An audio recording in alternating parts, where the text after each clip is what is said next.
সম্মানিত দর্শক, বাংলাদেশে যে সকল সর্বনাশা খবরগুলো রীতিমতো ভাইরাল, সে সকল সর্বনাশা খবরের মধ্যে আমার কাছে সবচেয়ে গুরুত্বপূর্ণ খবর হলো চট্টগ্রাম বন্দর বিদেশি অপারেটরদের হাতে তুলে দেওয়া হচ্ছে। এবং এই কথাটি স্বয়ং ডক্টর মোহাম্মদ ইউনূস তার নিজ মুখে বলার জন্য তিনি চট্টগ্রামে গিয়েছেন। কেন তিনি এই কাজ করেছেন, এই কাজ করা কেন জরুরি ইত্যাদি নানা বিষয়ে তিনি তার যে স্বভাবসুলভ যে মোটিভেশনাল ক্যাপাবিলিটি যেটিকে বলা হয়, মানুষকে বিমুগ্ধ করার যে ক্ষমতা, সেটি প্রয়োগ করে তিনি বলার চেষ্টা করেছেন। কিন্তু তার সব কথা পরেও চট্টগ্রাম বন্দর কেন্দ্রিক যে সকল গ্রুপ রয়েছেন, যাদেরকে স্টেক হোল্ডার বলা হয়, তাদের আশঙ্কা দূর না হয়ে বরং আরও আশঙ্কা বেড়ে গেছে। আমি নিজেও তার বক্তব্য শুনেছি এবং চট্টগ্রাম বন্দর সম্পর্কে আমার যে ব্যক্তিগত আবেগ, যে অনুভূতি, এই বন্দরের সঙ্গে আমার সম্পর্ক সেই প্রায় ৩৫ বছরের।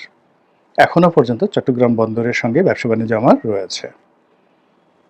তো কাজেই আমি এই বন্দরের ব্যবস্থাপনা বর্তমান এর কি ত্রুটি রয়েছে, সম্ভাবনা রয়েছে, আর এগুলোর কি গুরুত্ব রয়েছে, সেই বিষয়গুলো সম্পর্কে ব্যক্তিগতভাবে যতটা সম্ভব জানি।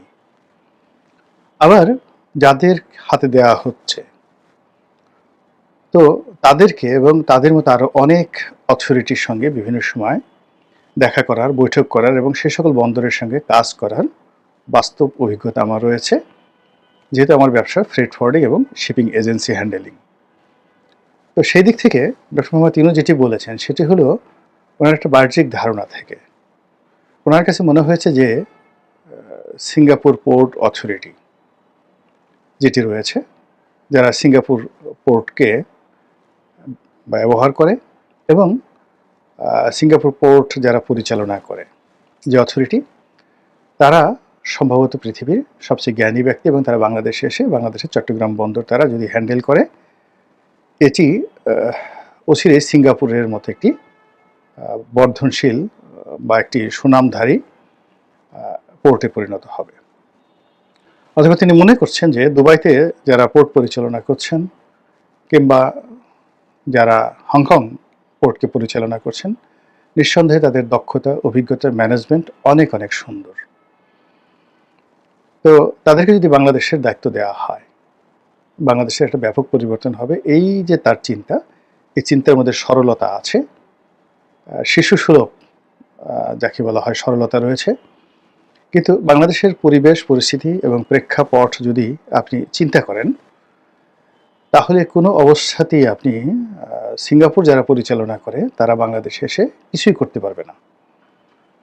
এমনকি এখন চট্টগ্রাম বন্দরের মাধ্যমে সরকারের যে রাজস্ব আয় হচ্ছে, সে রাজস্ব আয়ের অর্ধেকও হবে না। অন্যদিকে ওই কোম্পানিগুলো যারা আসছে তারা যেভাবে এখানে এসে লাভ করার চিন্তা ভাবনা করছে, এই লাভ তো তারা করতে পারবেই না, উল্টো তারা ক্ষতিগ্রস্ত হবে, মধ্যখানে আমরা পিছিয়ে পড়ব। এর কারণটা হলো যে একটি বন্দর যেমন সিঙ্গাপুর বন্দরের বেশিরভাগ যে কাজ সেটা হলো ট্রান্সপোর্ট হাব হিসেবে, ট্রান্সশিপমেন্ট হাব হিসেবে তারা দীর্ঘদিন কাজ করেছে। তাদের নিজেদের যাকে বলা হয় প্রয়োজন বা আমদানি রপ্তানির জন্য টোটাল পোর্টের যে ধারণ ক্ষমতা, কার্যক্ষমতা, তার 5% তারা ব্যবহার করতে পারে না, পুরোটাই তারা ট্রান্সশিপমেন্ট হাব হিসেবে ব্যবহার করে। তো সেখানে সব কিছু যত সিস্টেমেটিক, থার্ড পার্টির কন্টেনার যেভাবে হ্যান্ডেল করে, যেভাবে মানে কন্টেনার হ্যান্ডেল করে, যেভাবে জাহাজ হ্যান্ডেল করে, যেভাবে প্যানেল রেন্ট হ্যান্ডেল করে, ওটি চট্টগ্রাম বন্দরে সম্ভব নয়। আমাদের এখানে অনেকগুলো প্রাইভেট পোর্ট করা হয়েছে। সেই প্রাইভেট পোর্ট করার পরেও সেখানে আমদানি পণ্য ইদানিং খালাস হচ্ছে, রপ্তানি পণ্য আগের থেকেই সেখান থেকে জাহাজীকরণ করা হতো, কিন্তু এতে পরিস্থিতির উন্নয়ন হয়নি। এই কারণে যে একটা পোর্টকে শতভাগ কার্যক্রম তাকে যাকে বলে পরিপূর্ণভাবে তাকে কার্যকর করার জন্য সবার আগে যেটি দরকার একটা strong custom system. Custom system আমাদের বাংলাদেশে নেই। সিঙ্গাপুরে 1000 ভাগে 1 ভাগও নেই, এটা রাতারাতি কেউ পারবে না। ফলে কাস্টম সিস্টেমে আমাদের দেশের মাল পরীক্ষা করা, তারপর শেষে কন্টেনার নামানো, সেগুলো অ্যাসেসমেন্ট করা, এবং এক একটা কন্টেনারে কখনো কখনো 3 মাস, 4 মাস, 5 মাস পর্যন্ত সময় লেগে যায় যদি কাস্টম কর্তৃপক্ষের সন্দেহ হয়। এইগুলো একটা সমস্যা। দ্বিতীয় সমস্যা হলো আমাদের আমদানিকারকদের এক ধরনের অভ্যাস। প্রথম অভ্যাস হলো যে তারা ট্যাক্স ফাঁকি দেয়, অর্থাৎ এখানে আন্ডার ইনভয়েস হয়, এবং আন্ডার ইনভয়েসটা এত বেশি হয়ে গেছে যে বলতে গেলে 99.99% আমদানি পণ্য, এমনকি সরকারি পণ্য অনেক সময় আন্ডার ইনভয়েস করা হয়। তো এই সমস্যাগুলোর কারণে কি হচ্ছে, কাস্টমসের সাথে আমদানিকারকদের সাথে দ্বন্দ্ব সংঘাত হয়, ফলে ডিউ টাইমের মধ্যে এখানে কন্টেনার খালাস হয় না, যেটা বিদেশিরা কোনো অবস্থাতে নিয়ন্ত্রণ করতে পারবেন না। 2 নম্বর হলো যে এক্সপোর্টের ক্ষেত্রে একই অবস্থা, অর্থাৎ সমস্ত এক্সপোর্ট প্রসেসিং জোন থেকে যেভাবে কন্টেনারগুলো যাচ্ছে, সেই কন্টেনারগুলো মানে ইপিজেড থেকে, ডিপিজেড থেকে, ঈশ্বরদী থেকে কন্টেনারগুলো যাচ্ছে চিটাগং বন্দরে বা মংলা বন্দরে, বা প্রাইভেট ইয়ার্ড থেকে যেভাবে আসছে, আসার পরে তাদের 90% যে ঝামেলা সেগুলো হয় হলো রাস্তাঘাটে। রাস্তায় জ্যাম থাকে, ট্রাফিক জ্যাম হয়, মানে ওয়ান স্টপ সার্ভিস সেখানে হয় না। ফলে চট্টগ্রাম বন্দরে সেখানে ঢুকে, তারপর সেই কন্টেনারটি জাহাজে উঠবে, এটি মাত্র 5% to 10% কাজ। তৃতীয় যে সমস্যাটি সেটা হলো ড্রাফটিং সমস্যা। আমাদের দেশে যে কর্ণফুলীর মোহনায় যে নাব্যতা রয়েছে, সেখানে যে পরিমাণ ড্রাফটের জাহাজ আসতে পারে, এটাও একটা বড় সমস্যা। ফলে কি হচ্ছে, অনেকগুলো নতুন টার্মিনাল নির্মাণ করার পরেও জাহাজের যে জট, এটি সরানো যাচ্ছে না, এবং কর্ণফুলী কর্ণফুলী যেটা চ্যানেল রয়েছে, সেই চ্যানেলে কন্টেনার জাহাজ, তারপরে কার্গো জাহাজ, তারপরে অয়েল ট্যাঙ্কার, এগুলোর সাথে সাথে হাজার হাজার লাইটার সেগুলো চলাচল করে, এবং একই সঙ্গে এখান দিয়ে দেশীয় যে সকল যানবাহন রয়েছে সেগুলো চলাচল করে। ফলে একটা ডিপ সি বা সিঙ্গাপুর পোর্টের যে সুযোগ সুবিধা, সেটা চিটাগং বন্দরে কোনোদিন সম্ভব নয়। তো এই সিস্টেমের মধ্যেই আমাদের এই বন্দর কর্তৃপক্ষ, পরিচালনা কর্তৃপক্ষ, তারা যে সার্ভিস দিয়ে আসছে, এটি বিস্ময়কর। আমাদের চট্টগ্রাম বন্দরের একজন ডিরেক্টর ট্রাফিক, কিংবা ধরুন চট্টগ্রাম বন্দরের চেয়ারম্যান, কিংবা চট্টগ্রাম বন্দরের যে কোনো একজন কর্মকর্তা, তার সঙ্গে সঙ্গে চট্টগ্রাম কাস্টমস হাউসের কর্মকর্তা, তারা যে পরিমাণ ওয়ার্ক লোড নিয়ে যে ধরনের নেতিবাচক অবস্থা মোকাবেলা করে, এখানে সিবিএকে ম্যানেজ করতে হয়, এখানে মাস্তানদেরকে ম্যানেজ করতে হয়, স্থানীয় রাজনীতিবিদদেরকে ম্যানেজ করতে, এর বাইরে সম্ভব নয়। এই কাজগুলো ভবিষ্যতে যারা আসবে তাদেরকেও করতে হবে, এবং তারা সেটা পারবেন না, কোনো অবস্থাতেই পারবেন না, ফলে সর্বনাশ হয়ে যাবে। এরকম চট্টগ্রাম বন্দরের কর্মকাণ্ডে যদি 2 থেকে 3 মাস স্থবিরতা দেখা দেয়, পুরো দেশটা অন্ততপক্ষে 3 থেকে 4 বছরের জন্য পিছিয়ে যাবে, এবং এই কাজটি ডক্টর মোহাম্মদ ইউনূস করতে চাচ্ছেন। তিনি যে কথাটি বলতে চাচ্ছেন যে এখানে চট্টগ্রাম বন্দরে তারা বিনিয়োগ করবে, নতুন টার্মিনাল নেবে, তারপরে শেষে তারা এখানে আরও অনেক ইকুইপমেন্ট আনবে, দামি ইকুইপমেন্ট আনবে, যেন দ্রুত এই মালামাল খালাস করা যায়। এর ফলে কি হবে, তারা এই নির্দিষ্ট সময় পর্যন্ত এই বন্দর পরিচালনা করবে, তারপরে তারা লাভ করবে, লাভ করার পরে BOT, build, own and transfer, তো এটা আগে তারা তৈরি করবে, তারপরে সেটা ওন করবে, এরপরে সেটা তাদের লাভের টাকা উঠে গেলে ট্রান্সফার করবে। তো এইটা পৃথিবীতে অনেক জনপ্রিয়, কিন্তু এটা বন্দরের ক্ষেত্রে নয়। এটা যদি ঢাকা চিটাগং সেই বুলেট ট্রেন হতো, সেক্ষেত্রে এটা ভালো, যেটা মালয়েশিয়াতে মাহাথির মোহাম্মদ সাহেব করেছেন। তো কিংবা এখানে যদি দেখা গেল যে ঢাকা চিটাগং আরেকটা এক্সপ্রেসওয়ে হতো, অ্যাবসলিউটলি একটা এক্সপ্রেসওয়ে হতো, আরেকটা দ্রুতগতির বুলেট ট্রেন হতো, এবং সেখানে যদি 1 লক্ষ কোটি টাকা ইনভেস্ট করতো এবং 20 বছর তারা পরিচালনা করে, তারপরে তারা সেখান থেকে লাভ হতো, লস হতো, তারা এখান থেকে চলে যেত। এই ধরনের বিনিয়োগ সারা দুনিয়াতে রয়েছে, কিন্তু জাতীয় বিমানবন্দর, মানে আমাদের যেমন ঢাকা বিমানবন্দর রয়েছে, তারপর চট্টগ্রাম বন্দর, তো যেখানে আমাদের গোলাবারুদ খালাস হয়, যেখানে আমাদের আর্মির ট্যাঙ্ক খালাস হয়, যেখানে অনেক জাতীয় গুরুত্বপূর্ণ বিষয়াদি থাকে, আমাদের অয়েল ট্যাঙ্কারগুলো যেখানে খালাস হয়, এই সব কিছু আমাদের যত গুরুত্বপূর্ণ বিষয় রয়েছে সব কিছু বন্দরের মাধ্যমেই হয়।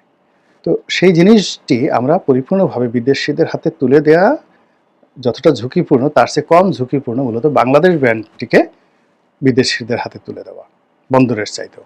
এখন এই কাজটি ডক্টর মোহাম্মদ ইউনূস করতে চাচ্ছেন এবং তিনি এই কাজটি করার জন্য যে কথাগুলো বলছেন যে চট্টগ্রাম বন্দর হলো আমাদের হার্ট চিকিৎসা করার জন্য, আমাদের হৃদয় চিকিৎসা করার জন্য যদি রোগাক্রান্ত হয় তাহলে আমরা এই হৃদয় খুলে দেই বিদেশি ডাক্তারদের হাতে। তারা বুক ফেটে, বুক চিড়ে, কেটে কুটে তারপরে ভিতরে ময়লা পরিষ্কার করে তারপরে শেষে আমাদেরকে হার্ট ঠিক করে দেয়। তা আমরা যদি আমাদের সেই হৃদয় অপারেশনের জন্য বিদেশে যেতে পারি, তাহলে আমাদের এই বন্দর ঠিক করার জন্য কেন আমরা বিদেশে যেতে পারবো না? এখন এই ধরনের কথাবার্তা যদি আপনি ক্লাস 7, 8, 9, 10 এর ছেলে মেয়েদেরকে বুঝান, অথবা যারা চট্টগ্রাম বন্দর সম্পর্কে জানে না, বোঝেন না, তাদেরকে বুঝান, সেটা আলাদা কথা। কিন্তু উনার নিজেরই চট্টগ্রাম বন্দর সম্পর্কে ধারণা নেই। উনি লুৎফি সিদ্দিকীকে নামক ওনার যে উপদেষ্টা, তাকে দায়িত্ব দিয়েছেন, কোনো ধারণা নেই অপারেশন সম্পর্কে। একটা ইম্পোর্ট কার্গো কি করে অ্যাসেসমেন্ট হয়, কয়দিন লাগে, জাহাজ থেকে কিভাবে নামে, একটা কন্টেনার নামাতে গিয়ে তাকে কয় টাকা ঘুষ দিতে হয়, এবং সেই ঘুষ ভবিষ্যতে দিতে হবে না এর নিশ্চয়তা কি, এবং কেন ঘুষ দেয়, এই জিনিসগুলো আগে বুঝতে হবে। তারপর শেষে এখানে আরেকজন তরুণ যাকে বিডার চেয়ারম্যান করা হয়েছে, শাহ আশিক চৌধুরী, তাকেও দায়িত্ব দেওয়া হয়েছে। মূল ব্যাপারটা হলো যে আপনি যদি একজন কান বিশেষজ্ঞ ডাক্তার প্রাণ গোপাল, তো খুবই নামকরা কান বিশেষজ্ঞ, তাকে যদি মাথার নিউরো সার্জনে লাগান, যে মাথার মস্তিষ্কটা আপনি একটু অপারেশন করে দেন, কিংবা ধরুন সেই নিউরো সার্জন ছিলেন একসময় বাংলাদেশের একটা রশিদ উদ্দিন, তাকে যদি দায়িত্ব দেওয়া হয় যে আপনি আমার কানটা একটু অপারেশন করে দেন, তো যে অবস্থা হবে চট্টগ্রাম বন্দর নিয়ে এই যা কিছু হচ্ছে ঠিক একই অবস্থা হচ্ছে এখানে। এমনকি এই বন্দরে আরেকটি সে প্রথম থেকে যে ভুলটি করা হয় সেটা হলো বন্দরের যে চেয়ারম্যান, এটি নৌবাহিনীর কর্মকর্তাদেরকে বা সামরিক বাহিনীর কর্মকর্তাদেরকে নিয়োগ দেওয়া হয়। এটা একটা মারাত্মক, যাকে বলে ভুল সিদ্ধান্ত। যেমন ধরেন র্যাবে চাকরি করেছে সুহাইল, তো উনি গ্যাস চট্টগ্রাম বন্দরের চেয়ারম্যান হলেন, নৌবাহিনীর একজন কর্মকর্তা। এখন ক্রস ফায়ার বলেন, যা কিছু বলেন, সেক্ষেত্রে সোহাইলের অনেক অভিজ্ঞতা রয়েছে। তিনি বন্দরের যে বিষয়গুলো রয়েছে আজ চেয়ারম্যান হিসেবে তিনি কি করতে পারেন, কিভাবে তিনি এটা নিয়ন্ত্রণ করতে পারেন, কিংবা বন্দরের যিনি নৌ পরিবহন মন্ত্রণালয়ের মন্ত্রী থাকেন বা সচিব থাকেন, তার অধীনে চট্টগ্রাম বন্দর, মংলা বন্দর, পায়রা বন্দর, এই জিনিসগুলো এমন একটা ব্যাপার হলো যে একজন লোক এখানে আসে, তার শিখতে সময় লাগে, বুঝতে সময় লাগে, আর হৃদয়ঙ্গম শুরু করার আগে তার চাকরি চলে যায় বা সে সেখান থেকে ট্রান্সফার হয়ে আসে। ফলে আলটিমেটলি টপ পোস্টগুলো এখানে হয় না। বন্দর ইজ নট আমাদের এই যে বন্দর, জাতীয় বন্দর, এটা একটা কমার্শিয়াল প্রতিষ্ঠান নয় যে এখান থেকে আমাদের লাভ করতে হবে বা এখান থেকে এত কিছু করতে হবে। এটা একটা সেবাধর্মী রাষ্ট্রীয় প্রতিষ্ঠান, যেটা রাষ্ট্র এবং জনগণকে সেবা দিচ্ছে এবং সেবার বিনিময়ে মাশুল দিচ্ছে। এবং ঠিক সেই জায়গাটিকে যখন আপনি কমার্শিয়াল দৃষ্টিভঙ্গি থেকে চিন্তা করবেন, সেটি অনেকটা আত্মহত্যার মতো অবস্থা তৈরি হয়ে যাবে। ফলে এখানে যে পরিমাণ বিনিয়োগ বা যে পরিমাণ ইকুইপমেন্ট আনার কথা বলা হচ্ছে, যে পরিমাণ ব্যবসা বাণিজ্যের কথা বলা হচ্ছে, আগামী 20 বছর বন্দরের উন্নয়ন নিয়ে উনি যে সকল কথাবার্তা বলেছেন, আমি তার সঙ্গে বিনয়ের সঙ্গে দ্বিমত পোষণ করি। এবং আমি আজকের এই ক্ষুদ্র মুখে বললাম যে এই কাজটি কী হবে আমি জানি না, তবে এটা যদি হয় তো আমাদের বাংলাদেশের ইতিহাসে একটা জঘন্য বদনজির হয়ে থাকবে এবং আগামীতে এই ঘটনার সূত্র ধরে আমাদের স্বাধীনতা, আমাদের সার্বভৌমত্ব, আমাদের জাতীয়তাবোধ এবং আমাদের নিজেদের অনেক অতি গুরুত্বপূর্ণ বিষয়াদি সমূলে বিনষ্ট হওয়ার সম্ভাবনা দেখা দেবে।